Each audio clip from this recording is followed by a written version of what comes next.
आज तक रेडियो सुनता है सारा जहां।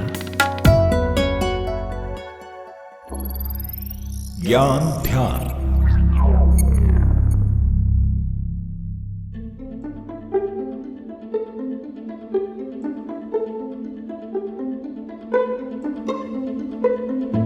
बचपन में हम पढ़ते थे कि एक स्वस्थ शरीर के लिए कुछ न्यूट्रिएंट्स की बहुत ज़रूरत होती है। नाम थे carbohydrates, fats, proteins, vitamins and minerals. ये हम सब चीज़ें रोज़ कंज्यूम करते ही हैं। इनमें से खासकर विटामिन के बारे में तो आप सुनते ही रहते होंगे। कोरोना के दौर में इम्यूनिटी बढ़ाने के लिए विटामिन लोग धड़ल्ले से खा रहे हैं। Vitamin C, vitamin D, vitamin E, vitamin B complex और मल्टीविटामिन की गोलियां। लेकिन ये विटामिन्स होते क्या हैं? कभी ये आपने जानने की कोशिश की?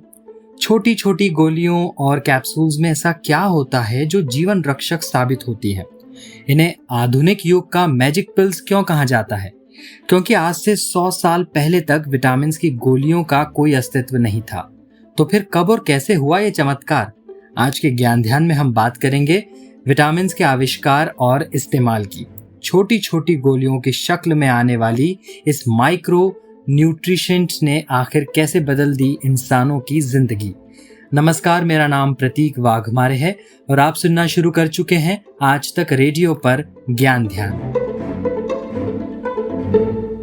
विटामिन का इस्तेमाल ज्यादा नहीं, 100 साल पहले ही शुरू हुआ है।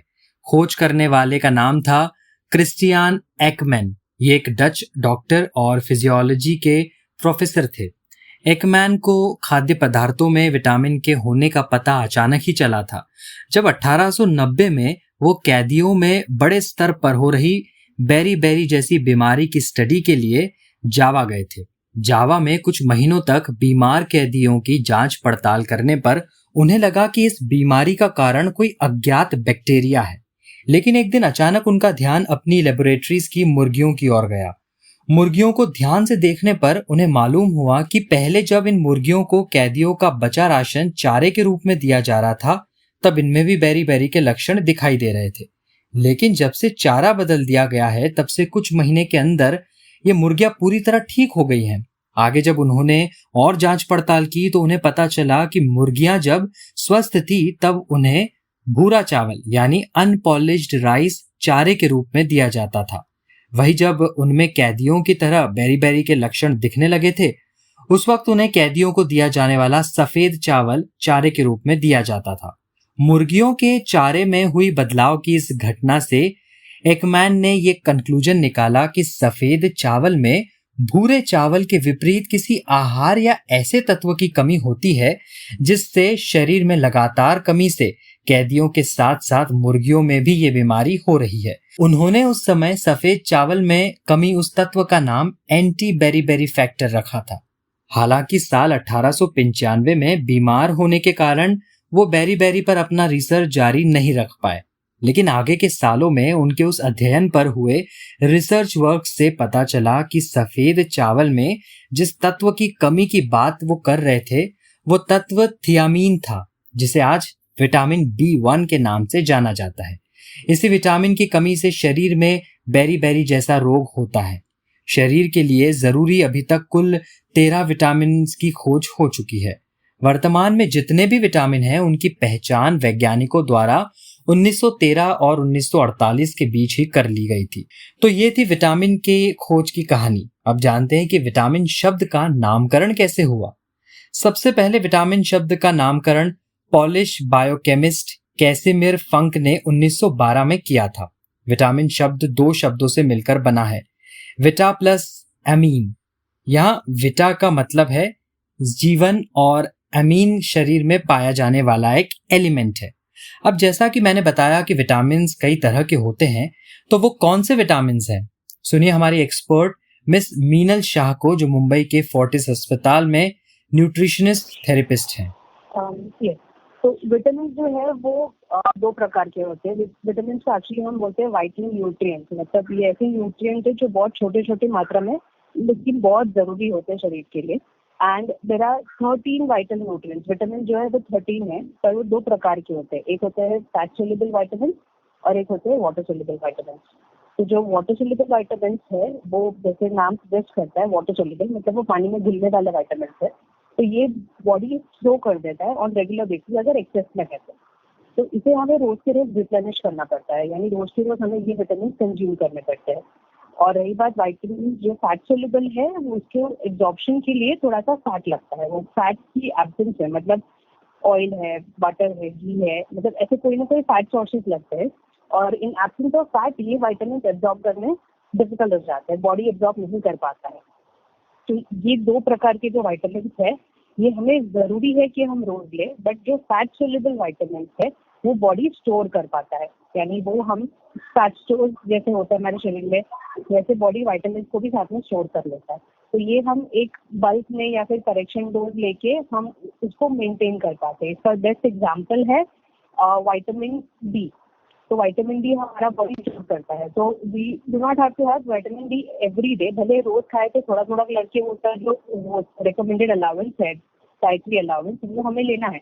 लेकिन ऐसे नहीं कि आज नहीं लिया तो वो बॉडी डेफिशिएंट स्टेट में पहुंच जाएगा। हमारे पास इनफ स्टोर्स होते हैं तो हम कई साल उस चीज से वो स्टोर्स से निकाल पाते हैं। बट जो वाटर सोल्यूबल विटामिन है, जैसे विटामिन सी हो गया, उसे रिप्लेनिश करना पड़ता है, हमें रोज थोड़ा थोड़ा कंज्यूम करना पड़ता है, वरना वो बॉडी इवेंचुअली जाके डेफिसिट में चला जाता है। तो ये दो प्रकार के हमारे विटामिन होते हैं। ये तो विटामिन के टाइप्स हो गए, इनके बारे में तकरीबन हर पढ़ा लिखा आदमी जानता है। लेकिन महामारी में एक दिक्कत इस जानकारी की वजह से भी हुई है। कोरोना के चलते लोग घबराकर या किसी के कहने या फिर बिना किसी डॉक्टर की सलाह के ही विटामिन सी के टैबलेट्स लेने लगे हैं। इसके फायदे नुकसान तो बहुत लंबी बातचीत का विषय है, पर एक बात कुल मिलाकर ये तो कह ही सकते हैं कि किसी भी चीज की अति बुरी होती है। खैर, अब विटामिन सी की बात कर रहे हैं तो जरा इसका इतिहास भी जान लिया जाए। हाँ, तो विटामिन सी है ना, एक्चुअली बहुत इंटरेस्टिंग है, बिकॉज विटामिन सी एक शॉट में नहीं मिला है। सबसे पहले ये हुआ था कि कुछ सेलर्स थे जो सेल कर रहे थे फॉर आयरलैंड में, एंड उनके जो सेलर्स थे उनको ब्लीडिंग गम्स होने लगे थे। तो उन्हें समझ में नहीं आ रहा था कि वो गम्स से ब्लीड क्यों कर रहे थे सारे सेलर्स, और वो स्कर्वी जो हम बोलते हैं वैसा एक उनको सिम्टम आने लगा था। अब कोइंसिडेंटली वहाँ पे तब उनको लेमन या ऑरेंजेस मिलते थे, तो वो लोग ने वो कंज्यूम करना शुरू किया। एंड जो वो खा रहे थे शिप पे, when they were not on land, पानी में जब वो थे तब वो लेमन और ऑरेंज का अच्छा था। तब उन्हें पाया गया कि वो नहीं हो रहे थे, ब्लीडिंग गम्स वगैरह की जो दिक्कत थी वो नहीं हो पा रही, वो नहीं थी। बट उनको तब ये नहीं पता था कि वो विटामिन सी के प्रेजेंस की वजह से हो रहा है, विटामिन सी की डेफिशिएंसी की वजह से वो ब्लीडिंग गम्स के इशू होते हैं। तो तब नहीं खोजा गया। फिर आगे जाके एक साइंटिस्ट ने ये पता किया कि जो एक एसिड है इसमें ऑरेंजेस में, और वो एसिड जब वो यूज कर रहे थे उनकी केमिकल रिएक्शन में, तो ब्राउनिंग नहीं हो रहा था। तो वो ब्राउनिंग जो स्टॉप हो रहा था, जो एंटीऑक्सीडेंट हम बोलते हैं, तो वो विटामिन सी था, वो उन्हें बहुत बाद में समझा। तो it was not found in a shot, वो बहुत सारे ब्रेक्स में उसको ओरिजिन में आया है। 1933 में was the time when it was actually discovered as vitamin C. So yes, it's a very interesting story. वो मतलब जैसे ब्रेक में धीरे धीरे करके पता चला है, पहले सिर्फ इतना पता चला था कि वो ऐसी कोई चीज है जिसकी वजह से गम्स ब्लीड नहीं करते हैं। फिर ये पता चला था कि कोई विटामिन है विटामिन सी करके, जो 1912 में पता चला था। फिर जब उसको आगे जाके आइसोलेट करने की कोशिश करी, तब वो 1928 और 1933 में फाइनली जाके उसको अलग से आइसोलेट करके आइडेंटिफाई करा गया कि वो विटामिन सी है। So 1933 would be the time when it was actually isolated and then chemically produced. अब आपने विटामिन डी का नाम भी सुना होगा। आपको पता है विटामिन डी को सनशाइन विटामिन भी कहा जाता है, क्योंकि वो आपकी स्किन में सूरज की रोशनी से नेचुरली बनता है। वैसे कई सप्लीमेंट्स लेकर भी आप इस विटामिन की कमी पूरी कर सकते हैं। ये तो सारी बातें हुई विटामिन की और उसके हमारे शरीर में जरूरत की। लेकिन आजकल विटामिन और भी कई सारी चीजों में पाया जाता है। सुनिए हमारी एक्सपर्ट न्यूट्रिशनिस्ट मीनल शाह से। तो विटामिन सी एक तो ये होता है जब हम कंज्यूम करते हैं फॉर अपने नॉर्मल मेटाबॉलिक प्रोसेसेस वगैरह, और उसके अलावा आजकल जो विटामिन है वो काफी कॉस्मेटिक प्रोडक्ट्स में भी यूज हो रहा है। जैसे जो स्किन क्रीम्स आती है, they started using these vitamin as improving ageing. तो स्किन या हेयर कॉस्मेटिक चीजें जो भी अवेलेबल है मार्केट में आजकल, तो उसमें भी ये विटामिन एड ऑन की तरह यूज हो रहा है। क्योंकि देखा जाए तो हमारा सबसे बड़ा organ is the skin. So skin भी एक ऑर्गन, हम काफी बार ये भूल जाते हैं, और वहां से भी काफी सारे विटामिन का एब्जॉर्प्शन होता है। तो जरूरी नहीं है कि हम हर चीज खाए वही एब्जॉर्ब हो, जो हमारे स्किन पे लगती है चीजें उसको भी एब्जॉर्ब होती है। अब इसमें वो लोग ने केमिकल्स का प्रोड्यूस यूज कम करके they started taking naturally occurring vitamin, so that कि वो जो केमिकल से पहले नुकसान हो रहा था और सारे कार्सिनोजेनिक ड्रग्स वगैरह जो यूज हो रहे थे, अब उसको एक नेचुरल तरीके में कन्वर्ट करने के लिए दे स्टार्टेड एडिंग विटामिन। तो विटामिन सी है, विटामिन ई है, ये सारी जो विटामिन है ये they have started adding the cosmetic products that we have. और इसके अलावा खाने पीने की चीज़ों में तो फोर्टिफिकेशन हो ही रहा है, जैसे फ्रूट जूसेस होते हैं तो उसको एनहांस करके और विटामिन की ऐड किया जाता है।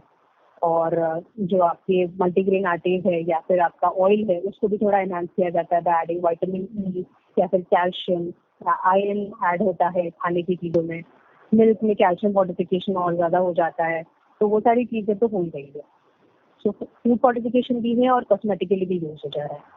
तो ये था हमारा आज का ज्ञान ध्यान विटामिन्स और उसके इतिहास को लेकर। किसी और विषय पर आप चाहते हैं कि ज्ञान ध्यान हो तो हमें लिख सकते हैं radio@aajtak.com पर। आप हमारे ज्ञान ध्यान को Hubhopper, Google podcast, Apple podcast, Spotify, Jio Saavn, pocket cast जैसे कई प्लेटफॉर्म्स पर भी सुन सकते हैं।